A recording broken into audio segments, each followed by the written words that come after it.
So one other player that you have is a green light guy, and I think this kind of goes against some of the, don't chase injury situations that we preach on the show here. At least Scott and I are pretty consistently preaching. It is Malik Nabers for you, who you wrote down as a green light player. I'm not opposed to this one, but I want you to make the case here for Malik Nabers, and because I know some people listening will be scared to draft a guy coming off of a major injury. I too was scared. I promise you, Matt. I had it reflected this way in my personal projections. I saw the video clip of him running at the softball tournament. It looked like he could barely make it to first base. It was no good. And then I saw the practice clips. And I do care, right? I don't care about how many interceptions the quarterback throws. No, I just want to see him moving around. I want to see this. And he looked fine to me. He looked good to me. And it seems like they're managing him well. We still have 4 weeks until we get to the regular season.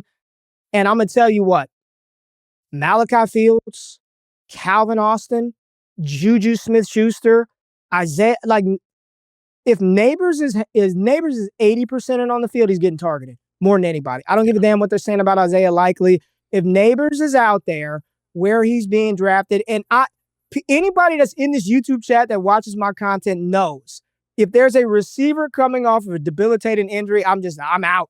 No, thank you. I'll let somebody else deal with it. I'll see you next year. I've done a complete 180 with Malik Nabers. He's young enough. 80% of Nabers is still an elite type wide receiver, especially if you're going to get the volume. So I still love him where he's at, Matt. I am a little more conflicted than you. I'm definitely, he went from a guy that was just a pure red light player to me, to then we get him in training camp and we see him moving pretty well. He's at least, I wouldn't even call him a yellow light player. He's just someone I can't go full green light on. He's just kind of there, depends on the room. But I echo a lot of what you said, man, that, he looks good out there. He hasn't participated in team drills yet. I don't even know that he's done 7-on-7. It's been mostly individual stuff, but that is less important here as Ray mentioned. And it's good to remember this. We still got 4 weeks to go. All right. We got a long way for some of these guys to ramp themselves up. So we do have a long way to go here before week 1 kicks off. But yeah, even some of the names you mentioned there, I don't think guys like Juju Smith-Schuster, they're not even going to be on the roster. But a guy like Malachi Fields, who sounds like he is right now the leader in the clubhouse to be the second receiver. I like Malachi. I think he can be an interesting player, but he's not going to be like a walks off the bus with 8 targets type of player. He's probably more of the on ball, allows Nabers to move around, does more of the dirty work stuff, runs the vertical routes. And I actually think that's good news for Nabers because it's pretty amazing, Ray. I'm sure from a usage standpoint, he still was checking out pretty well for you in the first 3 weeks of last season. And that's despite the fact that he was running 25 in the games I charted for him, which is the only games he played, 25% or more of his routes were go routes. He was running the Russell Wilson offense and he was still getting a ton of volume in a very inefficient role. I just want y'all to look at this screen right now. These wonderful graphics done by our Yahoo team. Mooney, Malachi Fields, and Isaiah Likely.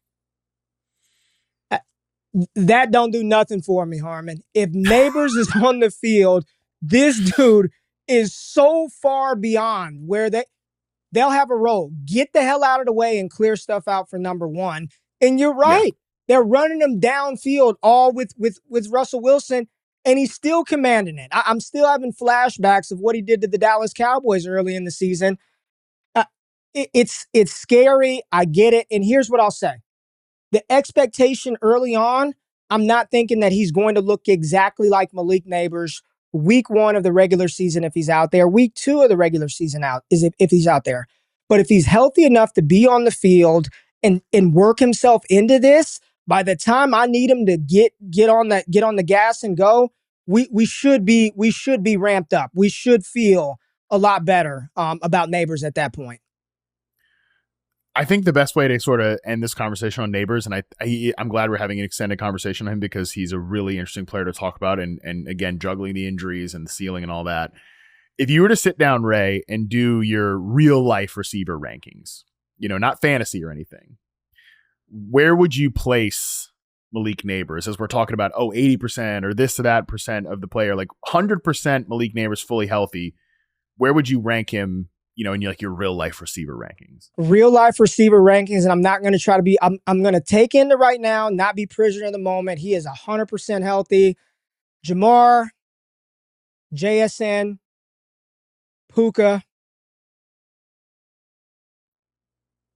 Jefferson. right in that mix. He's got to be right in that mix. He's right there. I'm thinking Jefferson. I think Pickens is a top 5 talent. Nabers is right there inside that big 4, big top 5 for sure. Yeah, I think I've thought a lot about this. I would say Jamar number 1, Jefferson still number 2 to me. Yeah, and then it's JSN, it's Puka. I think St. Brown. I think Nico Collins is in that conversation. And yeah, then it's Malik Nabers. So it's like 5, 6. Drake London belongs in the conversation to me too, but it's very like we unfortunately we haven't seen Nabers fully realized, right? We just haven't seen him over the we just got a bigger body of work on guys like Nico Collins and Drake London. So it's almost not really fair. But just to put a period on the end of this sentence, this is my favorite Malik Nabers stat from Reception Perception. He had an 84.4% success rate versus press, which is a very small sample, obviously, last year, but it was in the games charted last year. That's a 98th percentile score. These are the following players who have been at or above that 98th percentile since I've charted receivers from 2014 to current, that have also taken fewer than 30% of their sampled snaps in the slot. So 98th percentile press beaters and don't play in the slot. A.J. Brown, Devontae Adams, Jamar Chase, Justin Jefferson did it 3 times. Odell Beckham Jr. did it 3 times, and now Malik Nabers last year in a small sample. So if we can get that stretched out over a full year, yeah, that's a top 5 receiver in the NFL, period. Like a true tier 1 receiver in the league. And that's why you get him in the 3rd round here, and you maybe ignore some of those injury conversations. So yeah, pretty special career ahead of Malik Nabers here.